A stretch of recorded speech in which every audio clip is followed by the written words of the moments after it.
that when stars collide, they can release a burst of radiation called a gamma ray burst. Right. And there's a potential gamma ray burster headed our way, WR104. Really? And we think that we are within the kill radius. We're within the kill radius of this gigantic cosmic firecracker when it goes off. It's two gigantic stars that are dying. They're in a death dance, chasing each other. What So do you we mean know we're in the we know the kill plane radius? of this, and it will undergo a gamma ray burst, which is the largest source of energy other than the Big Bang itself, and it could be headed our way. We don't When know does when it's this? going to detonate, though. It's a big question mark. Well, it would not be pleasant. It would destroy not just the Earth, it would destroy most of the solar system. The radiation is the most intense since the Big Bang itself. We see these gamma ray bursts all the time now with our satellites, but usually they're headed the wrong way. They're not headed toward Earth. Here we have two stars that have not yet collided, and when they do collide and undergo gamma ray burst, it'll create a gigantic rifle bullet, and this rifle bullet is headed our way.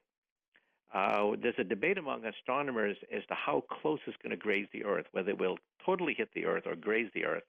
Astronomers are not yet decided. It's something that we have to look at seriously. It's thousands of light years away. However, a gamma ray burst will go across 6 to 8,000 light years, and anything in its path will be incinerated.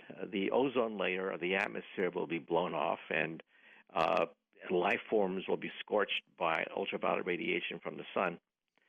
So it's not going to be pleasant, and we don't know when it's going to go off. Some people think that maybe it has already gone off, but it takes thousands of years for the light to hit us. But when the light hits us, it's going to scorch the Earth. Life forms as we know it will die, and the Earth could be laid barren by this. And if you Google WR104, we have motion pictures of this thing. Motion pictures of the two stars in a death dance as they circle each other, and they will explode by the laws of physics. By the laws of physics, it will undergo a hypernova of some sort, and it'll release, like a rifle bullet, a burst of radiation to the North Pole and the South Pole. And we are staring down the gun barrel. We're staring down the gun barrel of WR104. But if it hits the Earth, there's not going to be much left of the Earth. You cannot go into outer space because it'll scorch the entire solar system. The gamma ray burst is going to be huge. The only solution would be to go underground. And again, we don't know when it's going to fire, so we don't want to cause a panic. It may not fire for thousands of years, maybe millions of years. Would there be any warning whatsoever? Very little, because the warning itself would travel at the speed of light, and the beam, of course, travels at the speed of light. We would see these two things begin to coalesce into one and then fire. And remember, we're looking at the past. We're looking at these stars as they were thousands of years ago. So this might have already occurred? That's right. Some people think that maybe it's already occurred, except we're too stupid to know it. First of all, each of these two stars is unstable. They will undergo the process of supernova. That's the laws of physics. We know it's going to happen. Even if they don't collide, they can undergo the process.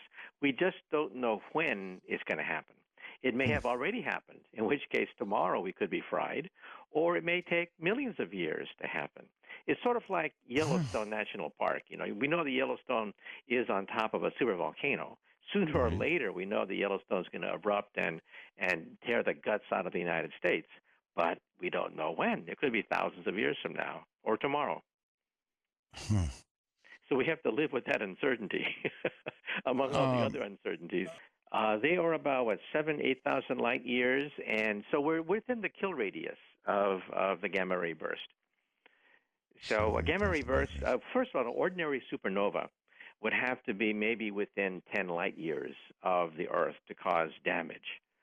However, a gamma ray burster is the second largest explosion known to science, other than the Big Bang itself. Right. The energy output will outshine an entire galaxy.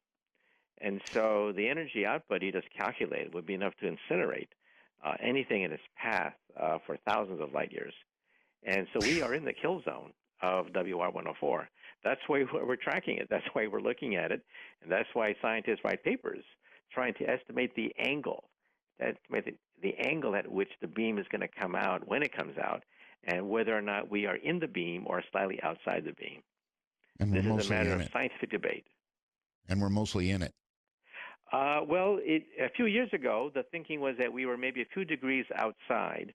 The paper was just published saying that no, we are smack in the middle. So it goes back and forth. But Wow. it's a decidable question. The more data we get from WR104, the more data we'll be able to analyze. And there could be others. There could be other gamma ray bursts. So if the gamma ray burst were to hit us, it would knock out maybe 50% of the ozone layer, depending upon which calculation you look at.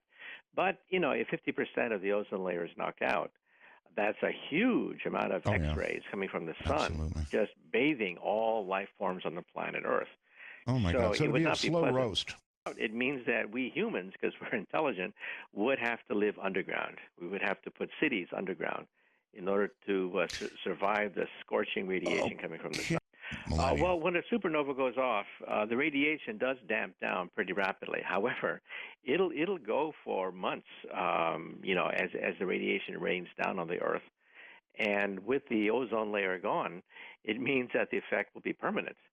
And so all life on Earth is going to be affected. Plants, for example, will die off, and that means vegetation will no longer provide food for the people on the Earth. And so, and the animals that eat plants, of course, would also die in the process. The food chain would be disrupted. The oceans, forests, they would die. So, animal life, fishes, mammals, all of them would be affected if the ozone layer were to go.